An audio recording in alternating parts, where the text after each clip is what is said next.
Salut tripeux d'horreur! Le mois de décembre est déjà arrivé puis l'année achève. C'est donc le temps de parler de films de Noël.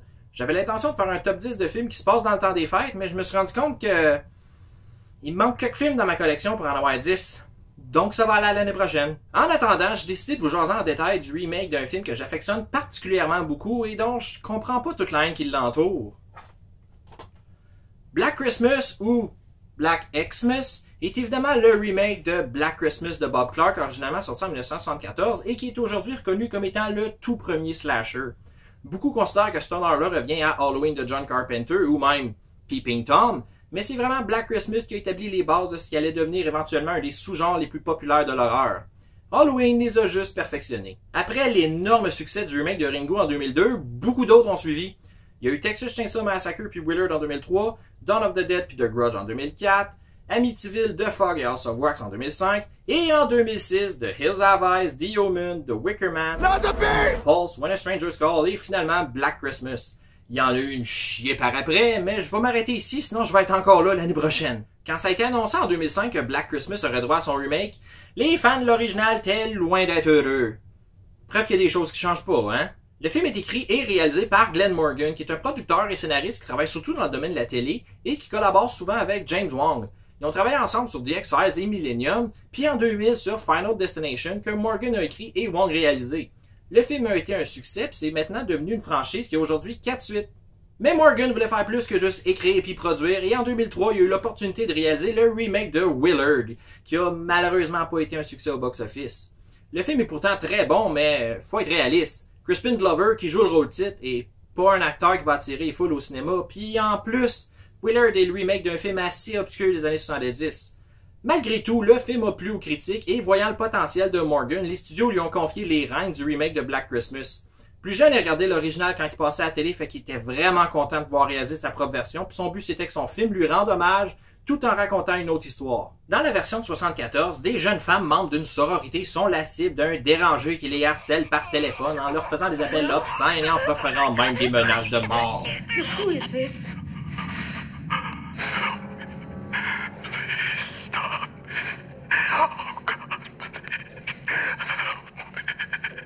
Lorsqu'une d'entre elles disparaît, le mystérieux interlocuteur qui dit s'appeler Billy est suspecté d'être dans le coup.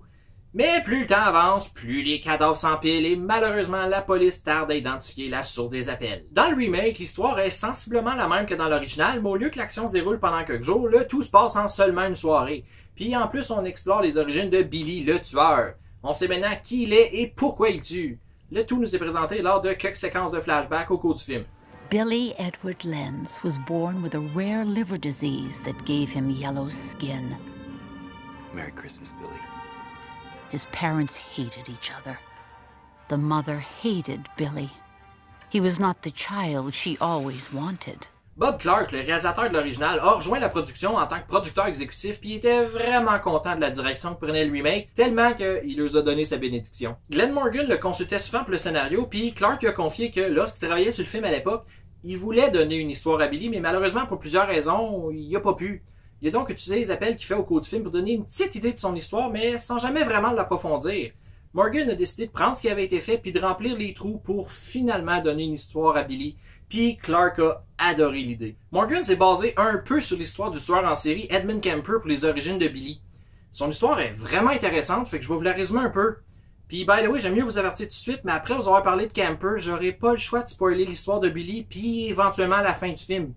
Donc si vous voulez vous garder la surprise, je vous suggère de mettre mon vidéo sur pause,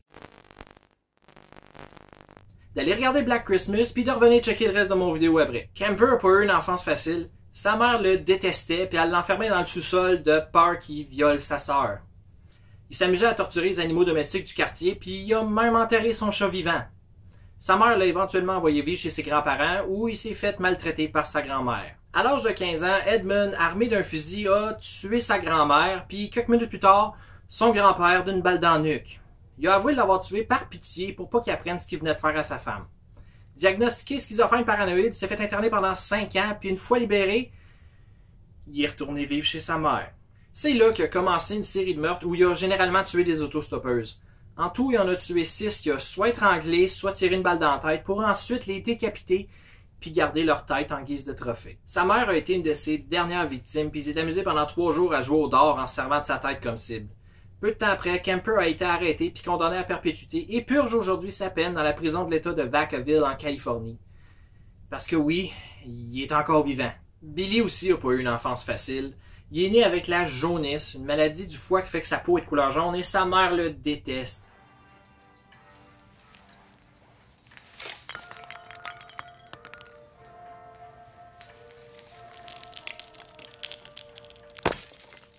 Après avoir tué son mari, elle a enfermé Billy dans le grenier, mais un soir que son nouveau chum est tombé endormi pendant l'acte, elle a décidé de se tourner vers Billy puis elle l'a violé.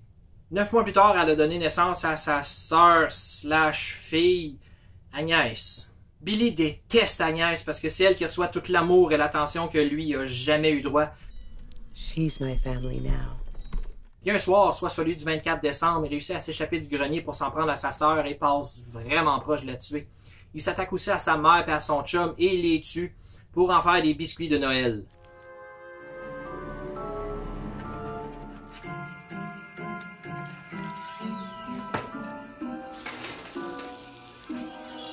Billy est finalement arrêté puis envoyé dans un hôpital psychiatrique et Agnès, elle, dans un orphelinat. Joyeux Noël! Dans une des premières versions du script de Morgan, il y avait juste un tueur puis c'était Billy. Il a ensuite changé ça pour que ce soit Agnès la tueuse, puis dans cette version-là, au lieu que Billy réussisse à s'évader, il s'était plutôt suicidé dans sa chambre à l'hôpital psychiatrique. Mais une nuit, Morgan a finalement eu l'idée d'avoir Billy et Agnès comme tueurs.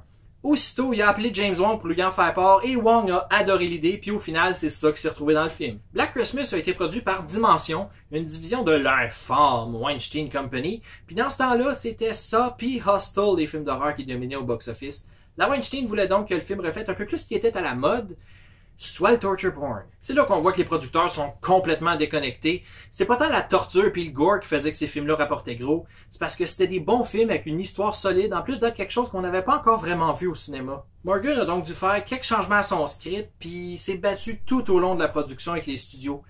Il a tenté du mieux qu'il pouvait de préserver sa vision du projet, mais il a malheureusement pas eu le choix de faire des compromis. Il a dû ajouter des, je sais pas comment traduire ça, mais des Jack in a Box scares. Pas des jump scares, mais des trucs qui font...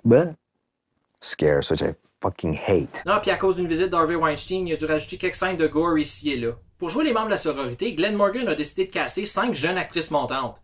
Katie Cassidy, Michelle Trachtenberg, Mary-Elizabeth Winstead, Lacey Chabert, puis Crystal Lowe. Le nom de presque toutes les filles dans le film sont basés sur ceux de chanteurs qui ont fait une tune de Noël connue. Kelly Presley, Elvis Presley, Melissa Kitt, Eartha Kitt, Dana Mathis, Johnny Mathis, Megan Helms, Bobby Helms, Claire Crosby, Bing Crosby, la sœur de Claire, Lee Crosby Colvin, Sean Colvin, Heather Lee Fitzgerald, elle en a 2, Brenda Lee et Ella Fitzgerald. Les 2 seuls que leur nom ne matche pas, c'est Lauren Hannon puis Eve Agnew. Barbara McHenry, a.k.a. Mrs. Mac, elle la compte pas vu que son nom est basé sur celui de 2 personnages qui étaient là dans l'original, soit Mrs. Mac et Barbara qui était jouée par Margot Kidder. Parlant de Mrs. Mac, l'actrice qui a été castée pour la jouer, c'est Andrea Martin. Elle jouait Phyllis, une des étudiantes dans l'original, puis fait intéressant. À cause de ses connaissances approfondies de la version de 1974, Morgan a fait appel à Dan Duffin, puis il a fait visiter le plateau de tournage. Duffin, c'était le webmaster du site web itmebilly.com, site qui portait évidemment sur Black Christmas, mais qui malheureusement n'existe plus aujourd'hui. Lors de sa visite, il avait apporté avec lui une PSP sur laquelle il y avait une copie de l'original, puis en parlant avec Andrea Martin, elle a dit qu'elle avait pas revu le film depuis sa sortie. Les 2 se sont donc retirés d'un coin tranquille du plateau puis ont regardé le film ensemble. Duffin a dit que c'était assez surréel comme expérience de pouvoir regarder le film avec un membre du cast original. Maudit chanceux. Katie Cassidy était super bien castée, puis contrairement au remake de Nightmare on Elm Street, ici est utilisée à son plein potentiel. Puis en plus de Black Christmas, en 2006, elle a joué dans un autre remake de film d'horreur, When a Stranger Calls. Michelle Trachtenberg, elle voulait se distancer de l'horreur après Buffy the Vampire Slayer, mais après avoir parlé avec le réalisateur, elle a accepté de jouer dans le film. À condition que son personnage meure. Dans le scénario original, elle faisait partie des survivantes. Puis fun fact, pendant la production, elle a développé un intérêt pour les tueurs en série, puis ça a l'air qu'elle faisait souvent des recherches sur le sujet pendant les pauses de tournage. De toutes les actrices principales, il y a juste Lacey Chabert qui avait jamais joué dans quoi d'horreur, que ce soit film ou série télé. Depuis, elle a joué dans 2 autres films d'horreur, mais rien qui est vraiment digne de mention. Puis pauvre elle s'est fait mal pendant sa première journée de tournage. En filmant la scène de sa mort, la porte qui mène en dessous de la galerie, elle y a fermé sa cheville. Fait qu'elle est donc retournée se faire soigner à Los Angeles, puis son médecin, c'était le beau-père de sa co-star, Katie Cassidy. Le monde est vraiment petit. Crystal Lowe, elle, était quasiment une habitude du genre quand elle a été castée dans Black Christmas. Elle a commencé à jouer dans Children of the Corn Revelation pour ensuite jouer dans un épisode de Twilight Zone, Snakes on a Plane, puis finalement Final Destination 3 aux côtés de Mary Elizabeth Winstead. Depuis, elle a joué dans Wrong Turn 2, Supernatural, The Hunting Hour de R.L. Stein et A Little Bit Zombie, qui est une petite comédie vraiment sympathique. Morgan a aussi casté sa femme Kristen Cloak dans le rôle de Lee, la sœur de Claire. Les deux se sont rencontrés alors qu'ils travaillaient ensemble sur Space Above and Beyond, puis ils forment toujours un couple aujourd'hui. Ils ont maintenant 4 enfants, puis fait intéressant. Au début du film, quand Mrs. Mac demande qui est pas là pour l'échange de cadeaux, les noms de Chelsea et Greer sont mentionnés. All right. Who's not here? Like everybody. Chelsea? She went home this morning. Greer? Et ben, Chelsea, c'est le nom de la fille que Morgan a eu avec sa première femme, et Greer, c'est le nom de sa fille qu'il a eu avec Kristen Cloak. Le fait qu'Agnès était battue comme un homme, c'était voulu. Au début, Morgan avait casté Dean Friss, son premier assistant opérateur, dans le rôle de Billy, mais après qu'Agnès se soit rajouté à l'histoire, il a décidé de caster quelqu'un d'autre dans le rôle de Billy, puis Friss s'est retrouvé avec le rôle de sa sœur. Tout ça dans le but de confondre le spectateur. Puis, random fact, pendant les pauses, il jouait du violoncelle pour distraire l'équipe de tournage.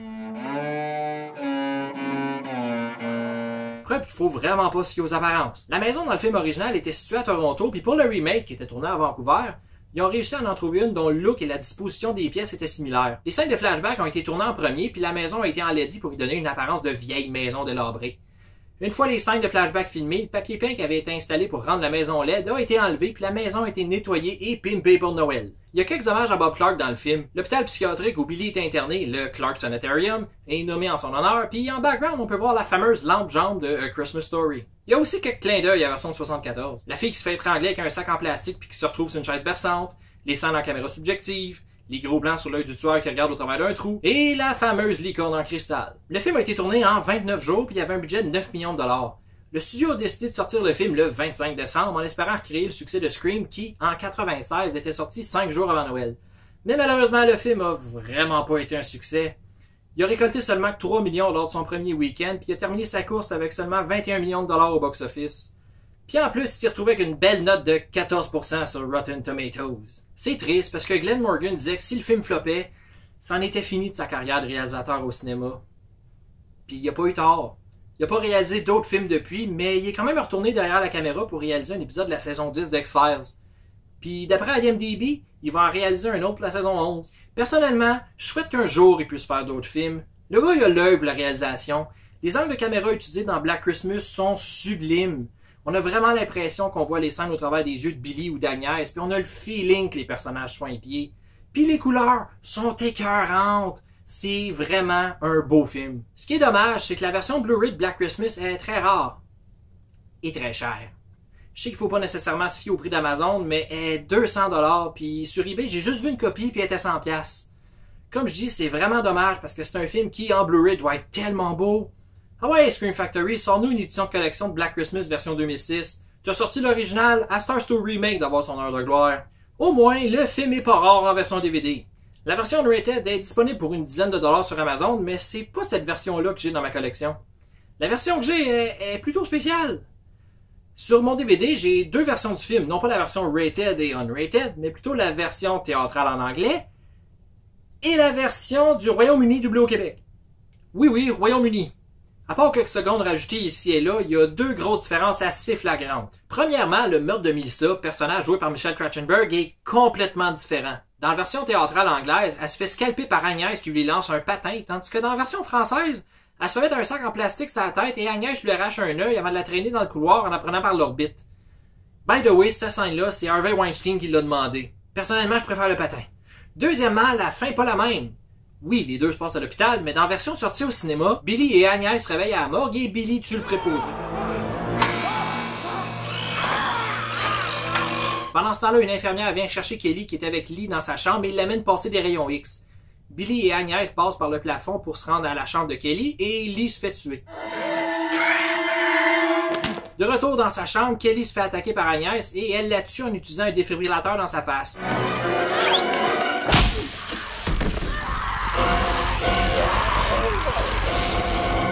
Billy sort du plafond et Kelly réussit à sortir de sa chambre, Billy à ses trousses. Elle se bat avec lui et réussit à le faire tomber du balcon où il se fait empaler sur un sapin de Noël.